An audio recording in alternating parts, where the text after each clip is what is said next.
비트코인과 깊은 연관이 있는 거시경제의 흐름과 그 속에 주목해야 할 포인트들, 그리고 기관 투자자들이 보여주는 리플에 대한 절대적 믿음, 그 핵심은 이것입니다.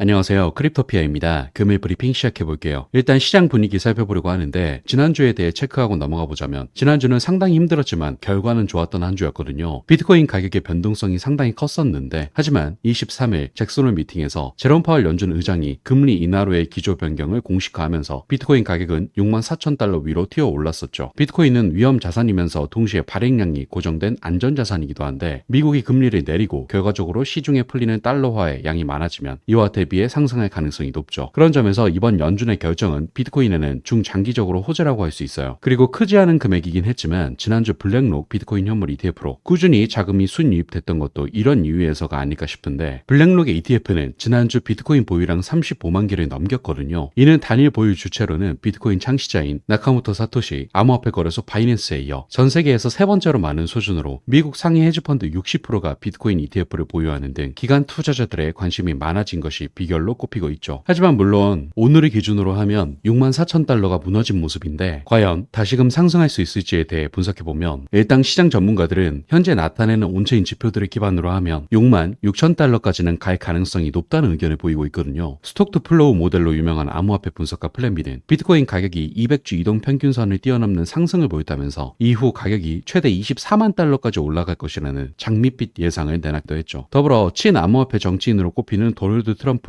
미국 공화당 대선 후보가 승리할 가능성이 약간 더 증가한 것도 비트코인에는 좋은 소식으로, 올해 미국 대선에서 3파전을 벌일 것으로 예상됐던 무소속 로버트 케네디 주니어 후보는 지난 24일 대선 캠페인을 중단하면서 트럼프 후보를 지지하겠다고 밝혔었죠. 따라서 시장에는 긍정적인 소식으로 체크할 수 있고요. 다음으로 알트의 대장 이더리움에 대해서 살펴볼게요. 저번 주 기준으로 했을 때 오랜만에 상승이 발생했지만 알트코인 전망은 그리 좋지 않았거든요. 이는 주간 상승률만 봐도 알 수 있는 사실인데 26일 오후 3시 기준 비트코인은 최근 한 주 동안 9.29% 오른 반면 알트코인 대장주인 이더리움은 4.70% 상승에 그쳤었는데 업계 전문가들은 약간 당혹스러워하는 모습이거든요. 예상을 깨고 이더리움 현물 ETF까지 승인 출시되는 등 호재가 이어졌음에도 불구하고 이더리움의 상승률이 생각보다 상당히 저조하기 때문인데, 이더리움은 올해 초부터 현재까지 19.80% 상승에 그치는 부진한 모습을 보이고 있어요. 그리고 같은 기간 비트코인은 51%, 이더리움 킬러로 꼽히는 솔라나는 55.70% 상승했죠. 하지만 다행히도 온체인 데이터 분석가들은 이더리움 상승이 곧 발현될 수 있다고 입을 모으고 있거든요. 거래소에서 이더를 출금하는 사람들이 많아지면서 매도 압력이 줄어들고 있고, MVRV 가격 분석에 따르면 정고점인 6,750달러 돌파 가능성이 있다는 이유에서이죠. 그리고 그동안 이더리움의 매수 기회를 잠식하던 솔라나의 최근 악재가 이어지고 있는 것도 하나의 이유인데, 최근 미국 법원은 솔을 잠재적 증권으로 간주했던 SEC의 판단에 일리가 있다는 판결을 내놨는데, SEC는 미국 자산운용사들이 신청한 솔라나 현물 ETF에 대해서도 솔이 증권에 해당한다는 우려를 내놓은 것으로 알려졌기 때문에 이 관련 흐름은 꾸준히 지켜봐야 하고요. 다시 돌아와서 이번 주 지켜봐야 할 거시경제 소식을 살펴보자면, 이번 주에는 연준 위원들의 연설과 29일 나오는 미국 신규 실업수당 청구 건수, 30일 나오는 미국 개인소비 지출 물가지수가 중요한 일정으로 꼽히거든요. 한 가지 짚어둬야 할 점은, 지금까지는 PCE가 더 중요한 지표였지만 앞으로는 실업률이나 실업수당 청구 건수 지표를 더욱 중요하게 눈여겨봐야 한다는 것인데, 파월 연준 의장이 잭슨홀 미팅 연설에서 밝혔듯 앞으로 미국 통화정책의 주요 변수는 물가가 아니라 고용지표가 될 가능성이 높기 때문이에요. 연준은 현재 실업률인 4.3%를 기점으로 고용시장을 뜨겁지도 차갑지도 않게 유지할 계획으로, 신규 실업수당 청구 건수가 크게 증가한다면 그만큼 높은 수준의 금리 인하가 나올 가능성이 높아요. 금리 인하는 비트코인 가격이 원칙적으로는 좋은 일이지만 단순히 0.25%포인트를 내린다고 해서 비트코인이 반드시 오르는 결과로 귀결되기는 어렵거든요. 그동안 미국이 경기 부양을 위해 경제 뒷단에 유동성 공급 구조를 복잡하게 만들어놨기 때문인데, 연준 금리 결정이 나오는 9월 17일까지는 미국 경제를 이끄는 파월 의장과 제닛 옐런 미 재무부 장관이 이 복잡한 실타래를 어떻게 정리해 가는지가 주요 관전 포인트가 될 것으로 보이고 있어요. 그리고 미국이 금리를 내릴 것이 명확해지면서 일본의 통화 정책 방향도 감안해야 할 부분이 되었는데, 두 나라의 금리 차가 빠르게 줄어들 경우 지난 5일에 벌어졌던 엔캐리 트레이드 청산 같은 발작적인 움직임이 재발할 가능성이 있거든요. 아직은 시일이 좀 남았지만 일본 총리 교체와 더불어 일본 은행의 움직임도 챙겨야 할 부분이에요. 하지만 어쨌든 중요한 것은 그동안 그동안 지지부진하던 암호화폐 시장에 비트코인이 오랜만에 단비 같은 상승을 보여줬었다는 부분으로 여기서 추가로 상승할지 상승분을 반납하고 다시 6만 달러대로 내려갈지를 보고 잘 대응해야 할 것 같으니 이 점 참고하시길 바랄게요. 다음으로 리플 소식 살펴볼게요. 최근 전 세계 기관 투자자 의사결정자들을 대상으로 한 조사 결과에서 XRP가 굉장히 주목받고 있는 것으로 나타났거든요. 자세하게는 전 세계 CEO, COO, 포트폴리오 매니저를 포함한 277명의 기관 투자자를 대상으로 이루어져서 여기에는 주로 미국의 본사를 둔 자산운용사, 패밀리 오피스, 전통 자산관리사, 헤지펀드 및 자산 소유자들로 이루어져 있는데 이번 조사는 SEC가 비트코인 ETF를 승인한 후인 3월 초에 실시됐으며 암호화 자산에 대한 투자자들의 의견, 자산 배분, 미래 전망, 토큰화에 대한 견해를 이해하기 위해 진행됐고 공정하고 균형 잡힌 응답풀을 확보하기 위해 제3자가 조사를 감독했죠. 그리고 조사에 따르면 암호화폐에 투자하는 기관 투자자들 중 상당수가 비트코인과 이더리움을 넘어 포트폴리오를 다각한 것으로 나타났는데 응답자의 57%는 비트코인이나 이더리움 외에 코인에 배분했으며 이는 작년에 60%와 유사한 수준인데 특히 패밀리 오피스에서는 68%가 XRP와 같은 대체 암호화폐에 투자할 의향이 있다고 밝혔거든요. 사실 이게 주목할 만한 것은 비트코인과 이더리움의 기관 투자자들이 투자하는 것은 납득할 수 있지만 조사가 시작되었던 비트코인 ETF 승인 시기에는 리플이 아직도 SEC와 활발한 소송을 하고 있던 와중이었기 때문에 더욱 주목받는 소식이거든요. 다시 말해 만약 당시 소송 내용이 리플에게 안 좋게 끝난다면 리플의 전망에도 타격을 입고 안 좋게 바라볼 수 있겠지만 그런 건 상관없이 기관 투자자들은 리플이라는 암호화폐 자체를 매우 긍정적으로 본다고도 할 수 있죠. 그리고 현재 관련 자료에 따르면 시장의 투자자들이 디지털 자산 보유량을 늘리면서 적극적으로 시장에 참여하고 있기 때문에 결과적으로 그 속에서 기관 투자자와 일반 투자자 구분할 것 없이 크게 주목받고 있는 리플 XRP는 장기적 우상향을 그려갈 수밖에 없다는 점 긍정적으로 체크하시길 바라고요. 금일 브리핑은 마무리하도록 할게요. 마지막으로 이런 시장의 다양한 관점들에 대한 꾸준한 브리핑을 듣고 싶다면 좋아요와 구독, 알람 설정까지 필히 부탁드리고요. 영상 하단에 고정 댓글 보시면 다양한 의견을 교류할 수 있는 소통방 링크도 있으니 많은 참여 부탁드릴게요. 항상 구독자분들의 성투를 기원합니다. 크립토피아였습니다.